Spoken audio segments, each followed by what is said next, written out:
इस वीडियो में डिस्कस करने वाले हैं मॉडर्न अलजेब्रा के क्वेश्चन जो जून 2021 में पूछे हुए हैं। तो पहले हम पार्ट बी के क्वेश्चन डिस्कस करेंगे। देखिए क्या दिया हुआ आपको, पहला क्वेश्चन पार्ट बी का आपके स्क्रीन पे आएगा। क्वेश्चन बहुत अच्छा है। क्वेश्चन दिया हुआ आपको एक सेट है जिसमें नेचुरल नंबर है 1 से लेकर 999 के बीच में जो नेचुरल नंबर्स आते हैं वो नेचुरल नंबर्स हैं। बट कंडीशन ये है कि सिर्फ वही नेचुरल नंबर होने चाहिए जो 3 से डिवाइड होते हो या 37 से डिवाइड होते हो। ऐसे नेचुरल नंबर की कलेक्शन है सेट एस में, ठीक है। बट आपसे आगे क्वेश्चन पूछा है एस कॉम्प्लीमेंट में कितने इंटीजर्स होंगे या ऐसे कितने नेचुरल नंबर होंगे। मतलब जो 1 से लेकर 999 तक जो एलिमेंट्स है वो एलिमेंट जो ना 3 से डिवाइड होते हो ना आपके 37 से डिवाइड होते हो। तो बेसिकली अगर हमें एस कॉम्प्लीमेंट का सेट बनाना हो तो क्या बनेगा, वो सारे नेचुरल नंबर जो कि 1 से लेकर 9999 के बीच में हो बट ना तो 3 से डिवाइड होते हो, क्योंकि कॉम्प्लीमेंट की बात हो रही है तो वो और वाली चीज एंड में बदल जाएगी। And 37 does not divide N.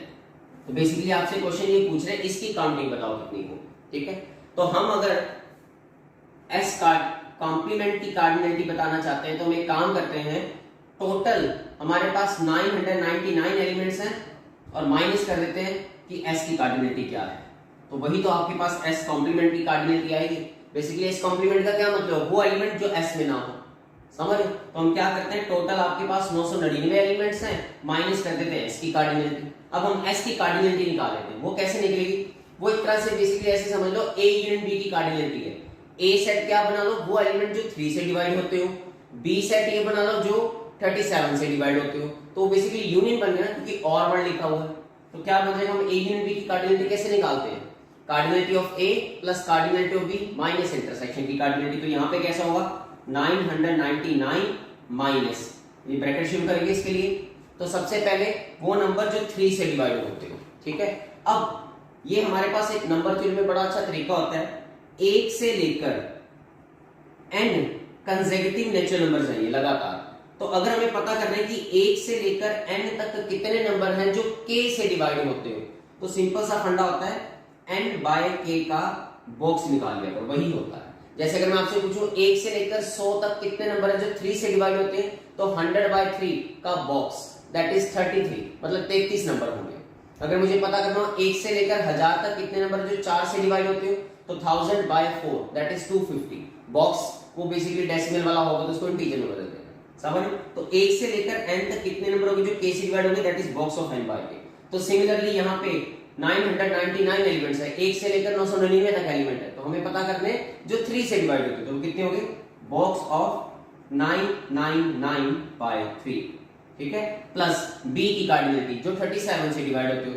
तो बेसिकली क्या बन जाएगा 999 बाय 37 माइनस जो दोनों से डिवाइड होते हो, जो 3 और 37 से डिवाइड होंगे उसके एलसीएम से भी डिवाइड होंगे बेसिकली, और इनका एलसीएम बेसिकली प्रोडक्ट ही आ गया क्योंकि जिससे डिवाइड है। तो इनका जब प्रोडक्ट करोगे 37 into 3 जब करोगे तो देख लो कितना बन जाएगा, 1 2 और 111। तो बेसिकली 111 से डिवाइड होने वाले, तो वो कितना आ जाएगा, ये बन जाएगा। उसको अभी सॉल्व करना बस, आपका आंसर आ जाएगा, ठीक है।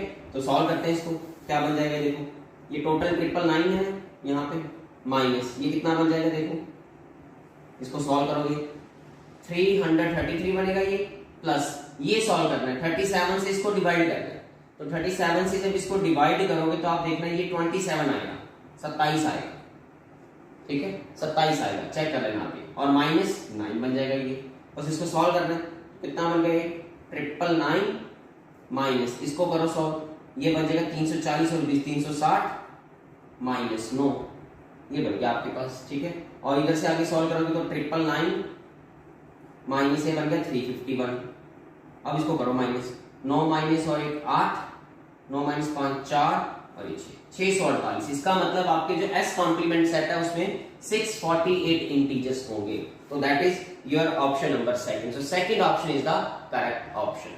तो आई होप ये क्वेश्चन आपको अच्छे से क्लियर हो गया होगा।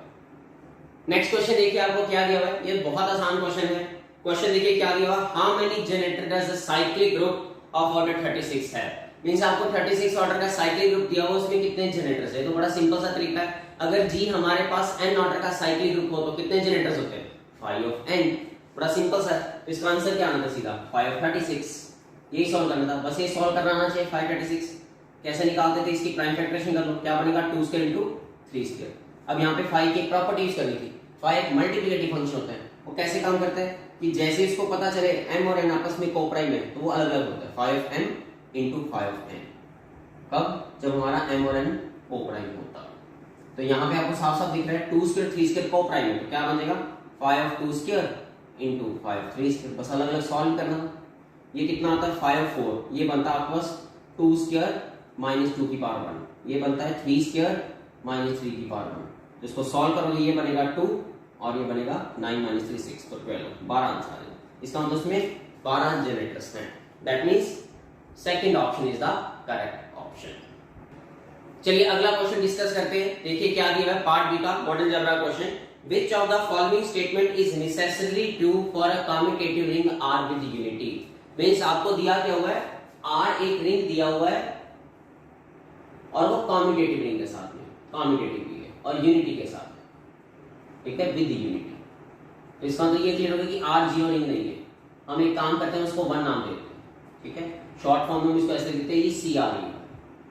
सो कौन सा स्टेटमेंट ट्रू? तो पहला ऑप्शन देखिए आपको क्या कहा हुआ है R में हैव नो मैक्सिमल आइडियल्स, कि ऐसा CRU होगा कोई ना कोई जिसका कोई मैक्सिमल आइडियल नहीं होगा। ये बात गलत है। देखो कैसे, हमें पता है अगर कोई भी रिंग लेते हैं तो आपके पास ये 2 ट्रिपल आइडियल आते हैं, ठीक है। वैसे अगर रिंग 0 हुआ तो फिर तो एक ही आइडियल हुआ, बट क्योंकि यहाँ यूनिटी बोला हुआ तो इससे साफ साफ क्लियर हो कि रिंग के पास कोई ना कोई नॉन जीरो एलिमेंट होगा, ठीक है। इस वजह से इसके ये 2 ट्रिपल आइडियल है। अगर इन दोनों के अलावा कोई और आइडियल नहीं हुआ तो क्लियर कट है कि 0 is the maximal ideal of R, फिर तो R है मैक्सिमल आइडियल। बट अगर इनके बीच में कोई आइडियल्स आए तब हमें चेक करना है कि R के पास मैक्सिमल आइडियल होगा या नहीं होगा। तो उसके लिए हम क्या करते हैं, एक सेट बनाते हैं, P सेट बनाते हैं।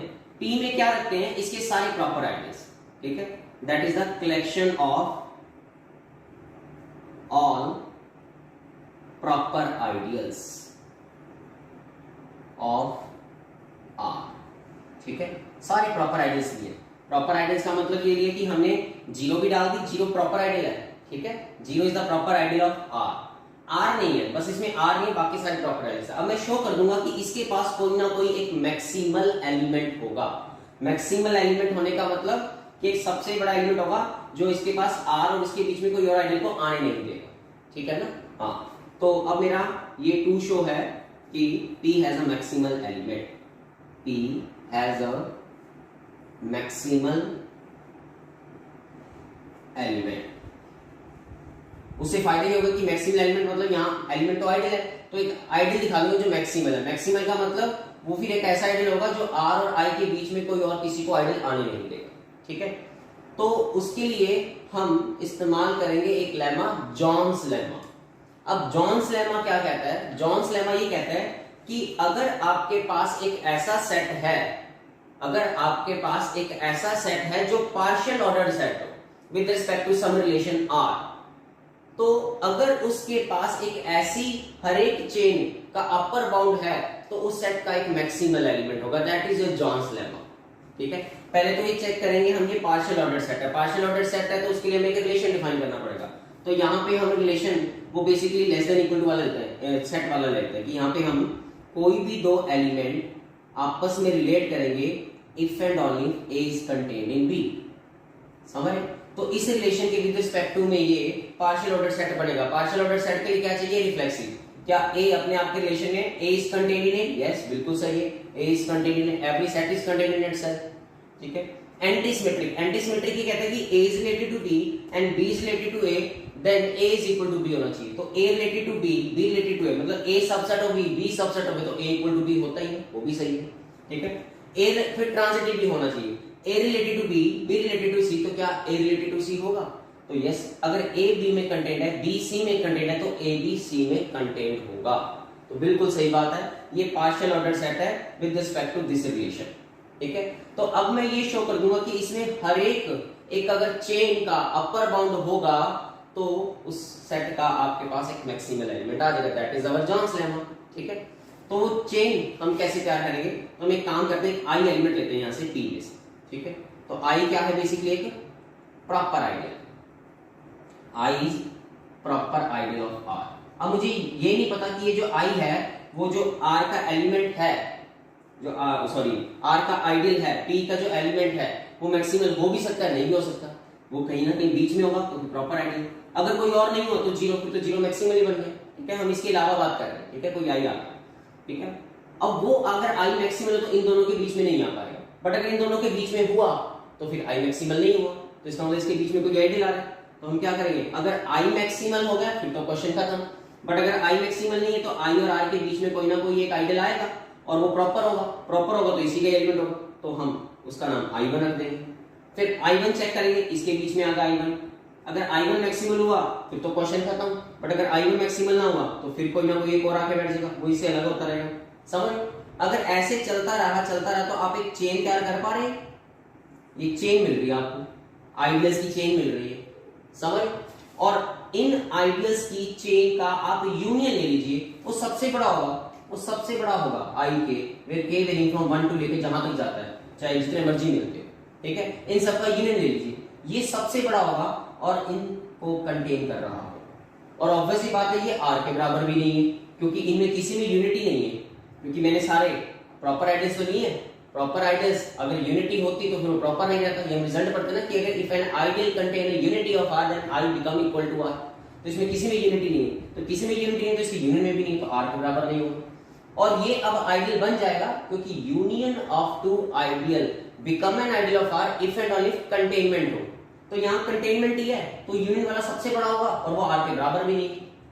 ठीक है, अब ये वाला जो एलिमेंट होगा ना, ये आर का आइडियल भी है, प्रॉपर आइडियल भी है, और ये आपका जो आइडियल बना वो अपर बाउंड है इस चेन का, समझ। तो बेसिकली मैंने इसमें से एक आइडियल उठाया, उससे एक चेन तैयार करी और उसका एक अपर बाउंड आ गया, तो ऐसे ही मैं यहाँ से हर एक चेन उठाऊंगा तो उसका अपर बाउंड आएगा। तो जॉन्स लेमन क्या कहता है कि अगर हम यहाँ से कोई भी एक चेन उठाएं, अगर उसका अपर बाउंड आ रहा है तो पक्का इस पार्शियल ऑर्डर सेट में एक मैक्सिमल एलिमेंट होगा, ये अपर बाउंड का काम कर रहा है हर एक चेन के लिए, तो यस इसका एक कोई ना कोई मैक्सिमल एलिमेंट होगा बाय जॉन्स लेमा, और वही मैक्सिमल एलिमेंट जो भी नाम होगा, नाम दे देना आई डैश, वो मैक्सिमल आइडियल होगा। इसका मतलब ये क्लियर हुआ कि that every CRU has a maximal ideal, at least one तो होगा ही होगा। तो पहला ऑप्शन गलत कह रहा है, समझ गया आपने। सेकंड ऑप्शन क्या है, R can have exactly two maximal ideal, ये देख लेते हैं। R can have exactly two maximal ideal मतलब ऐसा कोई CRU हो सकता है जिसके एग्जैक्टली दो ही मैक्सिमल आइडियल हो, ये कहना चाह रहा हो सकता है। आप रिंग लेना Z2 क्रॉस Z2, ये डायरेक्ट प्रोडक्ट की रिंग है, ठीक है। Z2 फील्ड है, फील्ड के दो ही तो आइडियल होते हैं, Z2 फील्ड है, इसके दो ही तो आइडियल होते हैं, जीरो आइडियल और इटसेल्फ, जिसमें से मैक्सिमल की अगर हम बात करें तो सिर्फ जीरो है और तो कोई है नहीं, इसकी तो बात ही नहीं करते। तो इसका एक मैक्सिमल है, इसका भी एक मैक्सिमल है। डायरेक्ट प्रोडक्ट जब भी रिंग हो तो मैक्सिमल कैसे देखते हैं, इसके कितने मैक्सिमल है, इसके कितने मैक्सिमल और सम करना होता है, वो टोटल मैक्सिमल देता है इस रिंग, ठीक है। तो यहाँ पे एक मैक्सिमल तो प्लस करेंगे हम इसका, प्लस करेंगे तो कितना आएगा, दो मैक्सिमल आ रहा है। तो यस देयर एग्जिस्ट CRU भी है जिसके दो मैक्सिमल है, तो यस सेकंड ऑप्शन सही होगा ना, पहला गलत था, सेकंड सही होगा आपका, समझ। बाकी भी देख लेते हैं। R कैन हैव वन और more maximal ideal but no prime ideal, क्या कभी ऐसा हो सकता है कि उसके एक या एक से ज्यादा मैक्सिमल हो बट प्राइम आइडियल ना हो, ये तो बिल्कुल ही गलत है। जब वो कह रहा है कि इसका एक या एक से ज्यादा मैक्सिमल हो बट प्राइम ना हो, क्योंकि जो मैक्सिमल होता है वो प्राइम आइडियल तो होता है in commutative ring with unity. CRU में every maximal ideal is a prime ideal, तो जब उसका एक या एक से ज्यादा मैक्सिमल है तो वही मैक्सिमल प्राइम भी होगा, तो फिर तो प्राइम आइडियल होगा ना, वो कह रहा है नो प्राइम आइडियल, गलत बात होगी, तीसरा गलत होगा, ठीक है ना। और चौथा कह रहा है R has at least to prime ideals, क्या मतलब CRU में हमेशा ऐसा होगा कि कम से कम दो प्राइम आइडियल होंगे हर एक CRU में, गलत है। आप क्या लेना, रिंग कोई भी फील्ड ले लो, चाहे क्यू ले लो, क्यू के दो ही तो आइडियल्स हैं, क्यू एंड जीरो, जिसमें से हम क्यू की ना तो प्राइम आइडियल में बात करते ना ही मैक्सिमल में बात करते, तो इसको तो काटो, ये अकेला बचा, यही प्राइम है क्योंकि मैक्सिमल है, मैक्सिमल इंप्लाइज प्राइम, तो ये एक CRU मिल गया जिसका सिर्फ एक ही प्राइम है, तो चौथा ऑप्शन भी गलत होगा। सो ओवरऑल अगर हम देखें तो क्या आंसर आया, second option. So second option is the correct option. तो आई होप ये आपको क्वेश्चन बहुत अच्छे से क्लियर हो गया होगा। Okay, thank you very much.